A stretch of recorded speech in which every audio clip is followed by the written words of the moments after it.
it is the local population, it is the local youth, local volunteers who comes out, mobilize themselves to start helping. The little they can, the capacity they have, they use it to support those who are really in need. It's not just about providing aid quickly. It's about doing it in a way that resonates with people that they can trust. When people see familiar faces leading the change, they feel seen, heard, and more willing to participate in the solutions. Engager la communauté, mettre la communauté au centre de la réponse. Comme je l'ai dit tantôt, une épidémie commence dans la communauté et elle termine dans la communauté.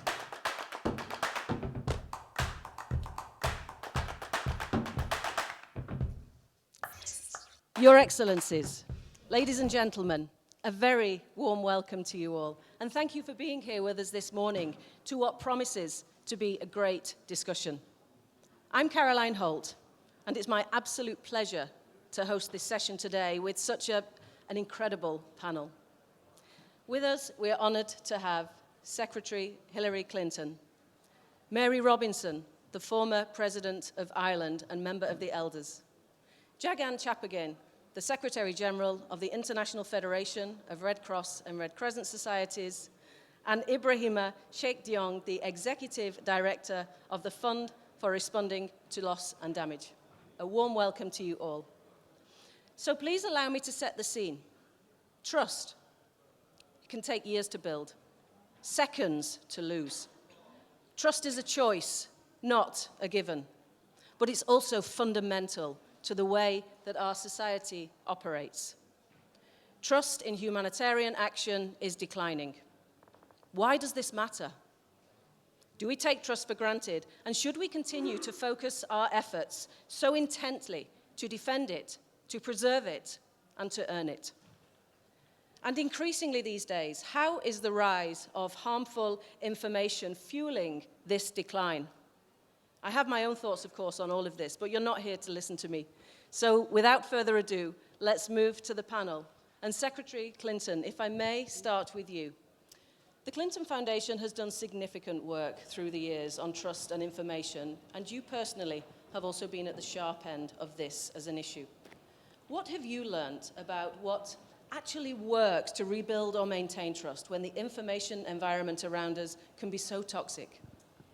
Well, thank you, and thanks for holding and hosting this panel. I think trust has always been a key attribute of any kind of relationship or organization. Obviously, trust within a family, trust within an intimate relationship, but also trust in a community, trust even in a country. If people cannot count on what they're being told and what they're being led to believe about actions around them and the people that they look up to, work with, then it's very difficult to manage any kind of human endeavor, but it's also toxic to democracy, to families, to any other relationship. So trust has always been at the key, and in fact, I think if you really parse a lot of the writings about democracy or how countries govern themselves, there had to be some trust between rulers and citizens, trust among citizens. And there's been, in my view, a full-throated attack on trust.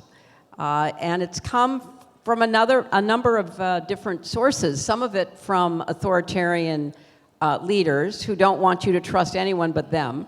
They want, if you go back and look at the history of dictatorships, read about them, study them, one of their primary targets is trust. How do you undo trust so that people aren't trusting each other, even for what they see with their own eyes? They have to only trust, believe in the ruler and what the ruler tells them is happening. So it doesn't surprise me, it saddens me, but doesn't surprise me to hear that even the trust that is necessary in disaster relief on the ground has been eroded, and that you have to figure out ways to rebuild that so that people, when they're told, go this way away from danger, can trust that they're being told the truth, and they can follow whoever is trying to lead them to safety. So it's such a fundamental part of being a human being, and what you do at the Red Cross and Red Crescent, if you don't have trust, you can't do your work. Thank you for that. So, in previous instances maybe where this has failed, in your experience, what could you have done differently? What should we be doing differently? You know, we have to somehow figure out how to have trustworthy sources of information again. And, you know, I am very worried about the algorithms that drive what we all read, see, and believe. And, you know, I was just on stage doing an interview, and it's not that people can't get information from social media. Of course, we all do. But when you are being manipulated, either by misinformation or disinformation, it is so hard for the average person to figure out, what am I supposed to believe? And sadly, a lot of people don't even ask themselves that question. They just go and believe whatever it is the algorithm is feeding them. So part of our challenge is, how do we create some kind of trustworthy information ecosystem, or how do we combat all of the mis and disinformation so that we have a fighting chance for people to get accurate information? But that's where leadership comes in. If leaders are seeking advantage by using mis and disinformation to try to manipulate voters, or to get to some end game that favors them, they are really doing a disservice to not just trust, but the entire outcome of what they are manipulating and people believing. And so therefore, other leaders need to be constantly pushing back on all of the inaccurate information. Sadly, in an emergency, as you know so well, there's so much misinformation now. I mean, we've seen that in the floods and the wildfires and everything going on in the United States. People don't know what to believe. And if you are running a fire department or a police department, and you're trying to tell people what they're supposed to be doing, how do you know whether that's accurate information? So this is a big problem. We have to do more standing against it. You're holding this panel, at least, as one effort to try to add to that pushback on all of the misinformation out there. Thank you. And we will return to you. I'm keen to explore your thoughts more on that, so thank you. But I'd like to jump, if I may, to Mary Robinson. You spent decades amplifying the voices of people on the front lines of the climate crisis. And these same communities often have the least trust in global institutions. What do they tell you about why that is and why they don't have the trust? Well, I also am very happy to be on this panel about trust. I've given a lot of thought to it, and I agree with many of the points that Hilary has just made. But coming back to your question about in the climate context, I'm somebody who has really found that the only way to address the climate issue is to see the injustice, and it's a climate and nature crisis, the injustice to those least responsible, and the lack of trust there.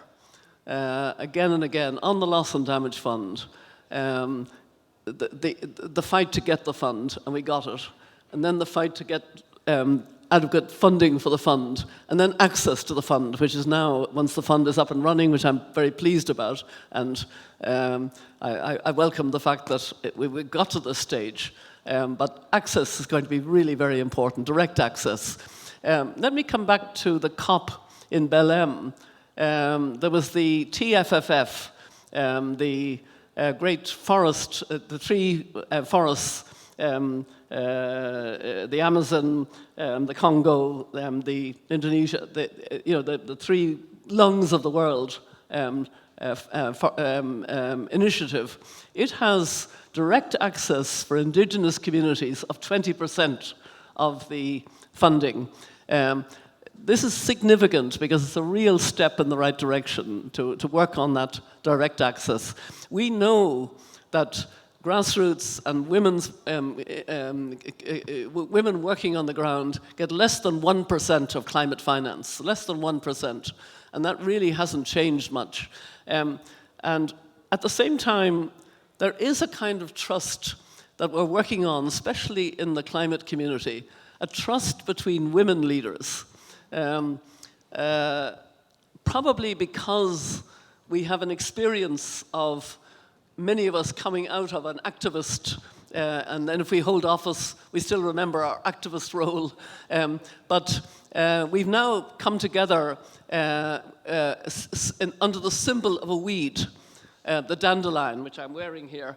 The dandelion grows on all continents. It's very resilient. You can't get rid of it if you want to on your lawn or wherever. It comes through the cracks.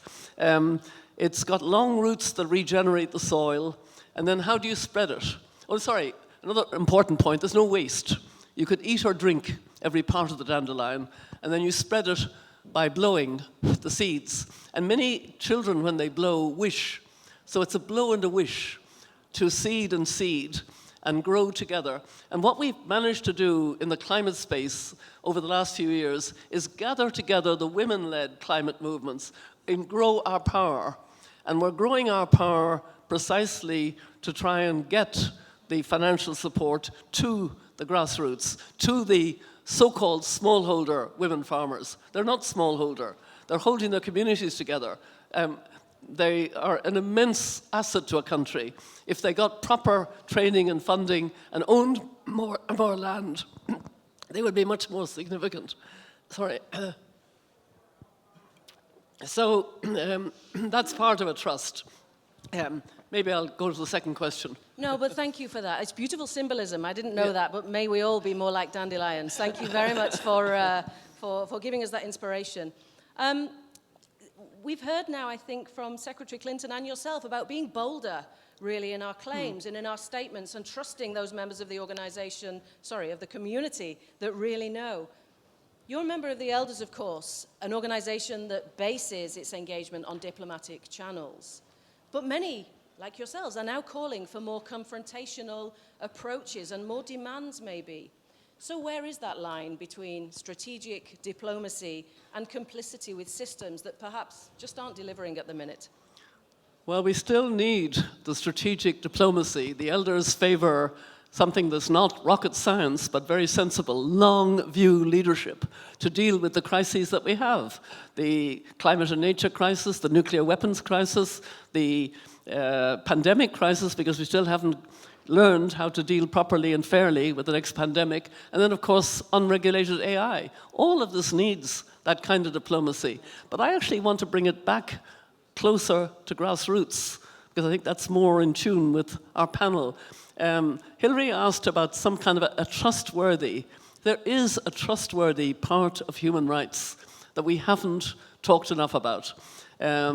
As a former High Commissioner, I know 2 bits of the human rights by heart. Nobody else needs to, but I do. The first is one that we think about a lot, Article 1. All human beings are born free and equal in dignity and rights. And the great thing is dignity comes before rights. But there's also a second part, which for some reason the human rights community hasn't placed enough emphasis on. I tried a bit when I was High Commissioner, but actually it would help enormously. Article 29, there are 30 articles. The second last article, the first sentence, basically says, everyone has duties to the community in which alone they reach the free and full expression of their personality. In other words, you have to know you have duties to community, you have to do something about it, and if you do, you yourself reach your full potential. And I see a lot of people nodding, their heads nodding when I say that, because they know. They know that that's the... Now, that was the basis, I think, of the Brazilian brilliant idea before Belém to have an ethical stocktake, to go together with the official stocktake before the climate, an ethical stocktake. And we had regional ethical stocktakes, and then civil society took on the idea of ethical stocktakes. And the Brazilians used the community word, mutirão, Mutura in Brazilian, Mehel in Ireland, Ubuntu in, and remember the Philippines, Fiji, when they had their COP, they had their word for, community is a very important part. And we have to, I think that's where trust begins, in community, and we can build from there. Thank you so much for sharing. Mary, I'm conscious that you also have to leave us slightly early, so thank you very much for your engagement, and please feel free. Jagan, the IFRC has recently moved, let's say, from assuming trust to actually measuring it. Why is it important for the institution that it's now able to measure that? No, thank you. First of all, it's so great to be here in the middle of the giants, who have saved the world. So thank you so much for joining us.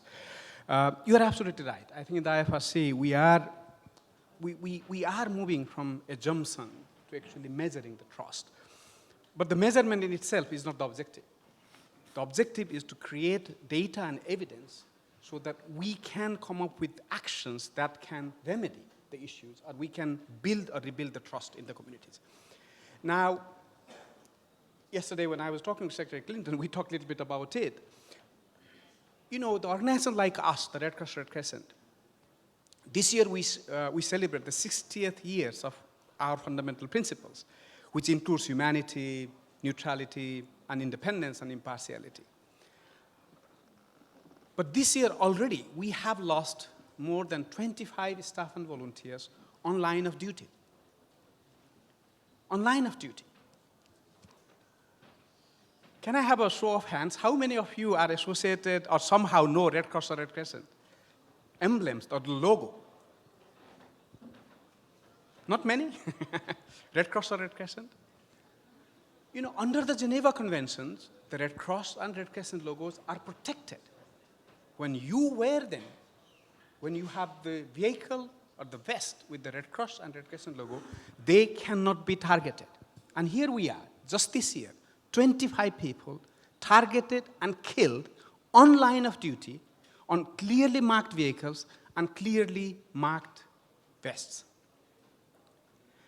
This now shows the terrible power of misinformation, disinformation, harmful information. And as you said, Secretary Clinton, that for us, the organization like Red Cross Red Crescent, the trust is absolutely essential to be able to do our job in difficult places, in unsafe places, in hard-to-reach places. And that's why these topics of trust become so important. But then, over the course of time, what we realize is that assuming that there is a trust because we are just the Red Cross Red Crescent was clearly not enough.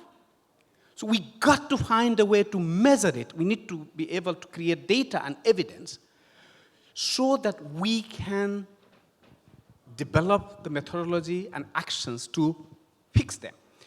Just to share an example, during the Ebola crisis, as you know, the Red Cross Red Crescent took the role of actually burying the dead. As you know, the dead body were much more contagious. We never had that experience before. We never did that before. But as no one else was doing it, somebody needed to do it. So we stepped up. So you imagine in the communities, when you are handing over the dead body of your relative, you don't do that to anybody if you don't trust them. The most valued, when you lose somebody, you value them so much.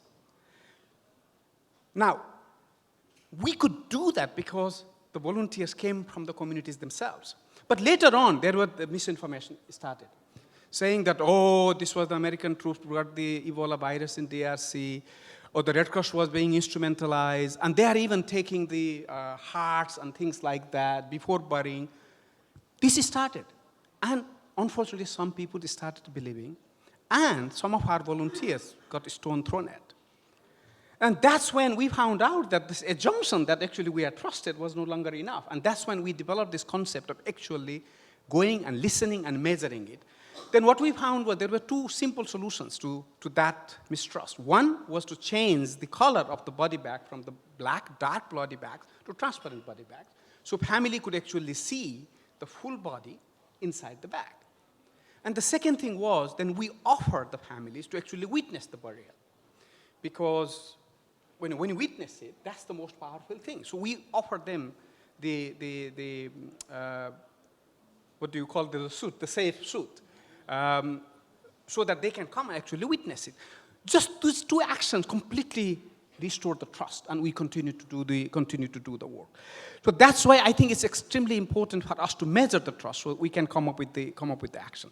Now, some of the work we have done, colleagues, is that two things we found is, one is the younger generation has lesser trust on organizers, including us.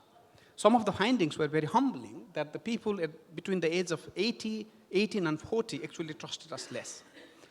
And the second thing humbling was that they sort of trusted the action we are taking, the humanitarian work we are delivering, or what we are delivering. There was a much higher trust.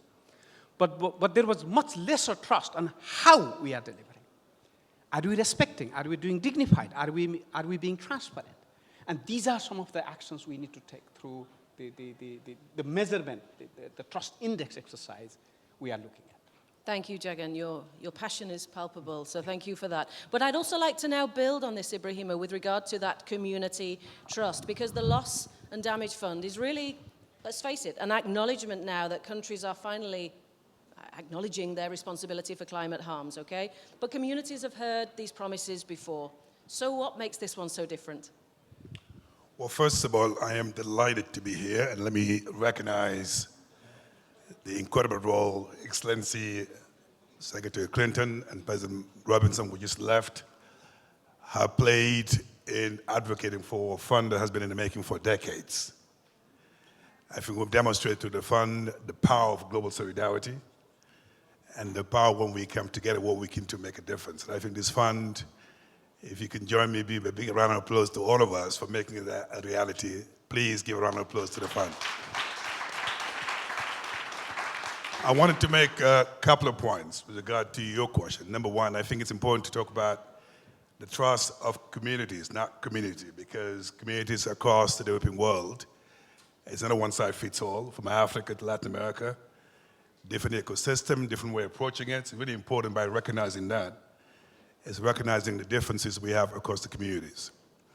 If I stop basically on climate change or disaster risk management and make a couple of points, I think number one is recognizing the human aspect of climate change, whereby whenever there is a flood in Africa, a tropical cyclone in the Philippines, a hurricane in Jamaica that we saw, the people that get affected is actually the lives and livelihood of the most vulnerable communities. And oftentimes, when we visit those communities, when the camera is rolling, we show a lot of compassion, a lot of empathy. And I think the communities want more than compassion and empathy. They want actions. And I think it's really important that what happened when the camera is not rolling, that's how we build the trust in making sure not only we care, but we actually take action to make sure we protect the lives of people. I think second, what I hear quite often in the climate field, our ability actually to honor our commitment. If you look at the fund I'm running, the pledges are being made.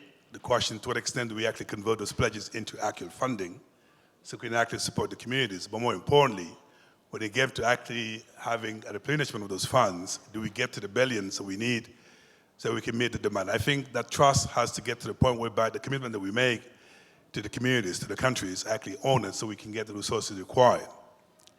I think two things that are extremely important in building the trust: when we make decisions, in other words, in the boardroom, in designing some of this intervention, to the extent these decisions are made away from the communities, whereby what comes out does not reflect the needs and the demand of the communities, is something that's done in the boardroom. Just to give an example, in the fund that I'm involved in our board meetings, we actually have a session called a dialogue with civil society, whereby we actually listen to the civil society, listen to the communities, as a way of actually exposing our board members to the reality on the ground. I believe that kind of practice will help build the trust because it shows the boardroom are not away from the reality we face on the ground. It's very important we have the practice across the boardrooms so that the voices of the communities are actually felt in the boardrooms as well. I think the other thing was important, when we design the intervention on the ground, they need to reflect the reality on the ground, what works, what doesn't work. It's important that we don't get into a situation whereby we come up with initiative, that does not reflect what the community actually expect, and oftentimes the failed initiative simply because they don't actually reflect what the communities are saying as our demand. So I think going forward, governance is important, caring is important. We have to go beyond just caring. We have to just come with actions. Commitment needs to be honored. And last but not least, accountability. In other words, once we get the funding actually committed and injecting into the communities, we have to come back and demonstrate that we've been impactful. And that's how we build trust across the communities, not only in Africa, in Latin America, in Asia, across the developing world. And that's how trust is built. Thank you very much, Ibrahima. I'd like to explore a little bit, because you've just touched upon that two-way necessity of trust. It does work both ways, of course. And what will it take for the Loss and Damage Fund, for instance, to really trust that that funding can reach the right levels? And what do you need in order to make sure that you get what you need from an accountability perspective? Well, first of all, when this fund was launched, many were doubtful to actually get to where we are today, whereby we launched the first call for proposal at COP30, because many people thought the fund is going to be outdated. It takes a while to actually capitalize the fund. But the fact that we launched the first call for proposal at COP30 made a lot of people actually hopeful that this is actually possible, actually it's happening. And the second thing that we've done at COP30, we made a commitment. Next year in 2026, we'll make the first disbursement going to the communities. It's not just talk, it's actually walk as well. And I think third, equally important, when we design some of this intervention, it's not just government designing them, but along with the community, so they actually reflects the needs of the communities on the ground. And I think last but not least, when we actually report on the impact and the result, it's important there's a section dedicated to making sure the funding has gone to actually where it's needed the most. So we can actually claim that the resources that have been provided have been impactful and reach the people needed the most, so that we can at least claim that we've been impactful as a fund. And I think last but not least, equally important, is to make sure that the procedures and the process is nimble and flexible. So accessibility is such that what I call the AAA of climate finance, accessibility, availability, and affordability of funding, so we can get funding to where it's needed. And I think that's what the fund intends to do. So hopefully next year when we have this conversation, we can report on the impact that we had. But this fund is all about people and making a difference. And that's why I'm delighted to join the fund as Executive Director. Thank you so much. I appreciate that response. Secretary Clinton, if I may return to you again. Is there something concrete, perhaps, that you feel we as a humanitarian sector, maybe the prickly issue that we need to now grasp? Do you think that perhaps we've been too risk-averse when it comes to this issue around trust and humanitarian crisis? You alluded to it a bit in terms of it takes leadership. But what would you do in Secretary General's shoes or our shoes as a humanitarian sector to really be bold in terms of humanitarian action and trust? Well, I think there are several things that should be done, and you are doing a number of things. I think we want to hear more about how you're actually training local volunteers to be able to engender trust and to connect with local communities. So they're not just showing up in a disaster and saying, hey, I'm in charge, follow me, but they've already been there and they've worked with people to gain credibility. I think that's critical. I also think, as much as I deplore the algorithms and what they're doing to us, they exist. We're kind of stuck with them. So I think that humanitarian groups, or really any kind of group that is trying to operate on a positive, trustworthy basis, has to figure out how to communicate better. You know, I think there is just so much misinformation and lack of historical memory that, you know, I don't think a lot of people even know what the Red Cross does anymore. I know that sounds like an unbelievable statement, but, you know, there is so much coming at people all the time. They are inundated in information, in videos, and everything that they spend their time on their screens looking at. You have to reintroduce the Red Cross and the Red Crescent. You have to let people know about the history of what you have stood for and the support and the help that you have provided to literally hundreds of millions of people over the course of your history. You have to talk about how volunteers do most of the work. and encourage people to volunteer. I mean, maybe run like a huge, come join, volunteer, become a Red Cross, Red Crescent volunteer to be prepared to help your community.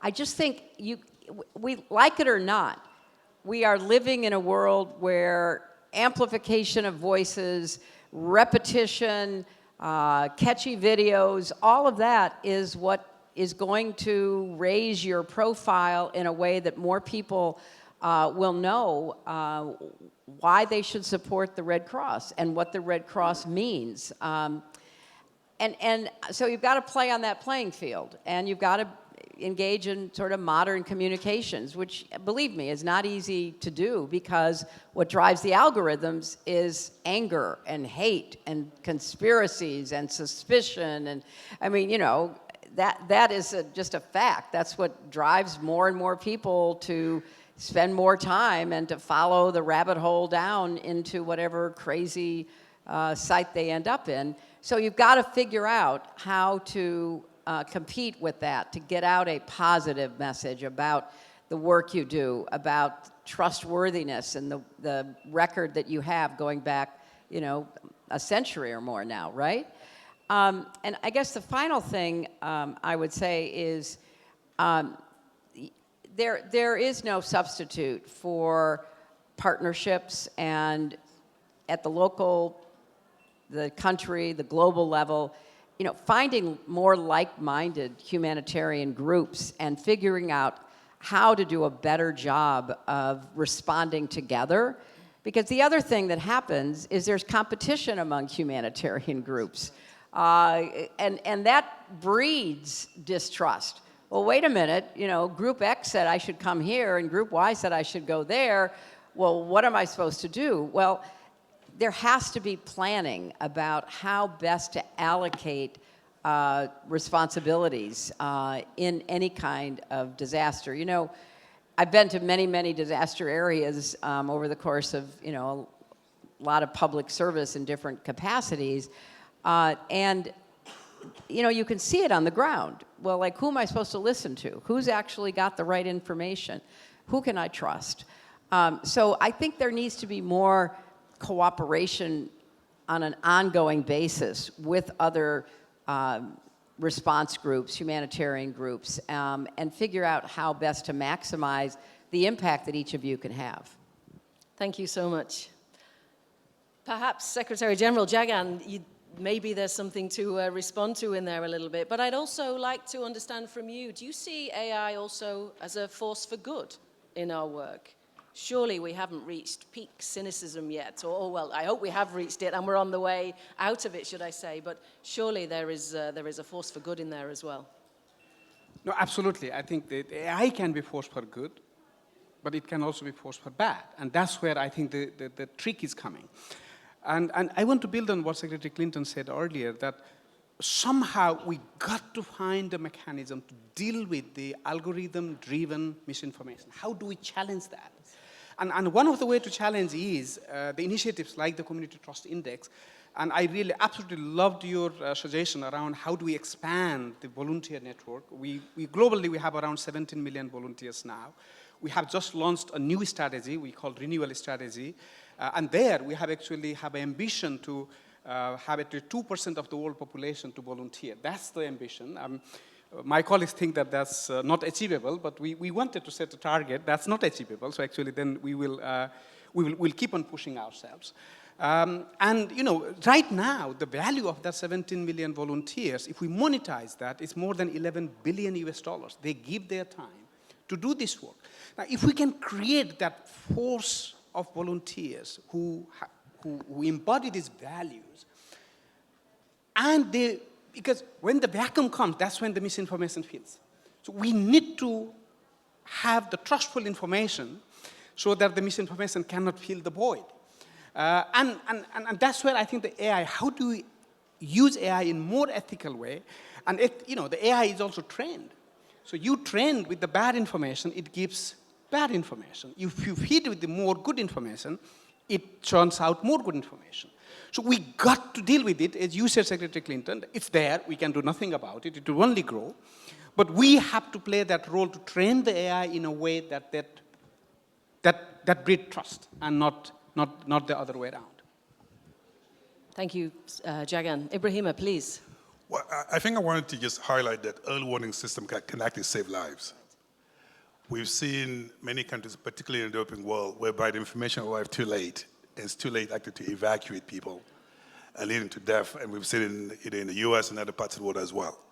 Just give an example, in the organization I used to run in Madagascar, when they dealt with tropical cyclone, we were able to actually save 5,000 people because we provided information early enough to the government to actually evacuate the people away from harm's way. So I think our ability also to mainstream early warning system in a way that government can use to make decisions, it is also part of the trust, because that's where we use the correct information and data and make sure that we can take action. I think where I see the challenge is the connection between policymakers and making those decisions whereby you can save lives, whereby policymakers are not making decisions shiftily at the right time and make sure that people can be evacuated. I think if we can just strengthen that ability, where policymakers are informed by data, eventually it will help to actually saving a lot of lives. And I think this is part of the trust as well, because people lost their life is because the policymakers have not made the decision at the right time, leading to catastrophe, what we've seen in many countries, whereby flood and drought do not have to kill people. It's just because information was not utilized in a way that you can save lives. Thank you. I appreciate that. I'm conscious of the time, but I'm also really keen to keep this conversation going. If there was a solid, actionable commitment that we collectively could all make, so that in 2026, when we have a rerun of this same panel with slightly different questions, what should we be really demonstrating in terms of the commitments that we made and the action that we were successful on? I'm going to start with Ibrahima, if that's okay this time, please. I think I want to probably focus on what Secretary Clinton said. It's the power of complementarity, coherence, and coordination among the humanitarian agencies. Oftentimes, that lack of complementarity and coordination lead to duplications on the ground, and the countries are very confused. I think we can all commit going forward, regardless what our mandate is, to make sure that we can actually join forces to make sure we can demonstrate the complementarity on the ground so that we can provide the resources required to actually support the countries and support their needs. In our case, the fund that I run, we're not the only fund. There are 4 other funds, and we all made a commitment together to form this community whereby when we engage with the countries, we make sure we actually demonstrate complementarity in dealing with the country. And that's the best way to provide the resources required to address any particular kind of challenge. And the problem is such, it's not about us, it's about the countries. If we can shift the dynamic toward the countries, not about us, I think we can focus on the real demand and the needs of the countries. And I think that's a commitment we can make collectively, not only the funds, but also the humanitarian agencies that we have here on the ground. Thank you, Ibrahima. Jagan, just in a few words, what's the solid commitment that we collectively can make?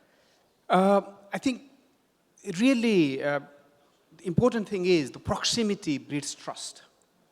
This we saw during COVID-19 time, that if I go as a Secretary General from Geneva, community would not trust me compared to their neighbors, their volunteers, their family, their friends. So we got to invest at the lowest level in the communities, lowest in the sense of where people live. Because that's where the trust gets built. So that means the few concrete thing that needs to be done, not only talked about, but we really need to do, is how do we shift the power at the community level? Also get the money at the community level. Ibrahima is my good friend, but every time I complain to him, I think he's full of hearing from me that you got to get the loss and damage fund to the communities who need it without going through multiple layers of bureaucracy and demand, the affordability, accessibility. And I know he will deliver on that. The other thing is we also need to invest, not only on program delivery, but also in building relationships. Sometimes we see that it happens by itself. It doesn't. Nothing happens by itself. It requires effort, it requires resources. And we got to invest on that. And then I think that finally, we need to start treating the local leaders, community leaders, not as last resort. You know, generally we see the last resort. No, they are actually the leaders of first resort. They are there before crisis happens. They are there during the crisis, and they have nowhere else to go. They will be there after the crisis. So if we can really make a real progress and real investment on these 3 areas, Caroline, I think next year we will have moved the conversation a bit further. Thank you, Jagan. And Secretary Clinton, please have the last word.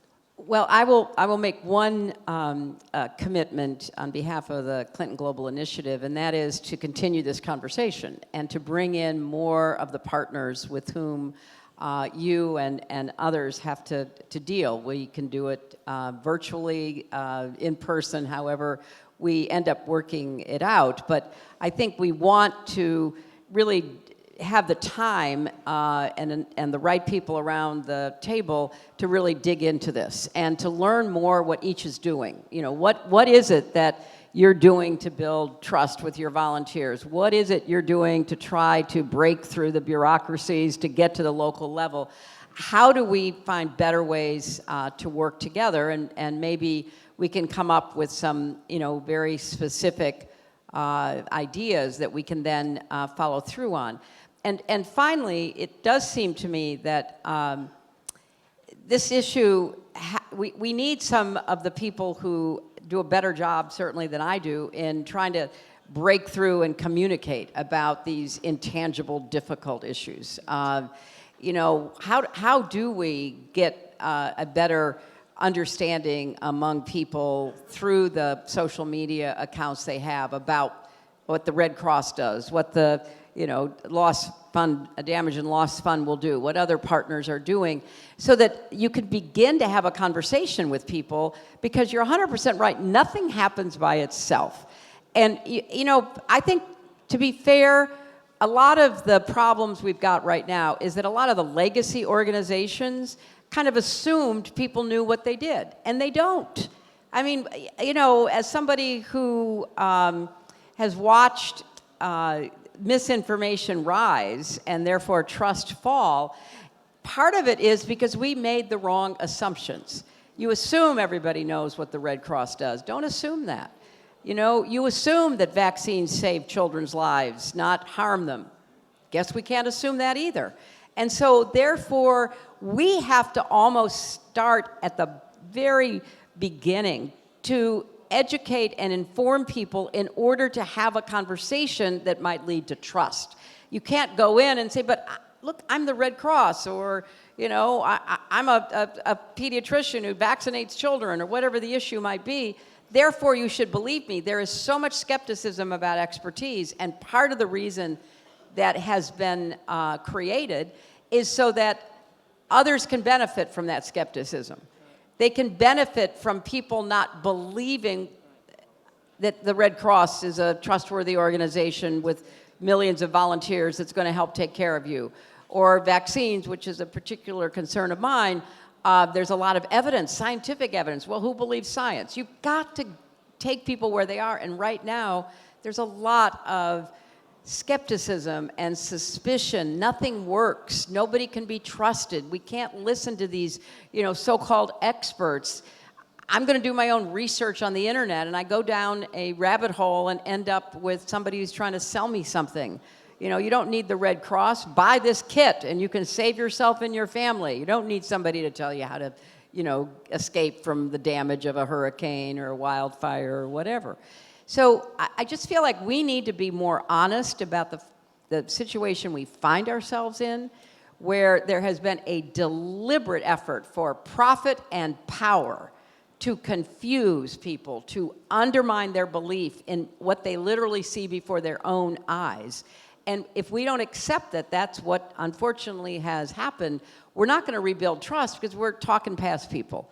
You should trust me because I've spent, you know, decades doing this work. Well, I don't know if I should trust you or not. How do I know that? And what I read on the internet makes me believe I shouldn't. So let's be very clear about what we're up against, and then let's build a strategy to go forward from there.